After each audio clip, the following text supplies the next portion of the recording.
പാടത്തിനോരത്തു ചാഞ്ഞു നിൽക്കും ചെമ്പകച്ചോട്ടിലിരുന്നു ഞാനും.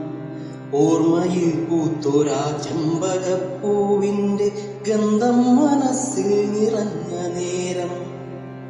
നിന്റെ മുടിയിലെ ചെമ്പകപ്പൂവിൻ മണം എന്റെ ഉള്ളം നിറച്ചൊരാ നല്ല കാലം. ഊർന്നു വീഴുമ്പോഴാ പൂക്കളെ നെഞ്ചോട് ചേർത്തു പിടിച്ചൊരാ പ്രേമകാലം. ചങ്കീനകത്തു ഞാൻ കോർത്തുവച്ചേ വാടാതെ പോയൊരാ സ്നേഹഗന്ധം. ഇന്നെന്റെ കരളിലായി പൊട്ടി മുളച്ചിതാ ചെമ്പകം പൂത്തു വിടർന്നു നിൽക്കേ. പാടത്തിനോരത്തു പൂത്തൊരാ ചെമ്പക ചോട്ടിലിരുന്നു ഞാൻ ഓർക്കുന്നു പിന്നെയും.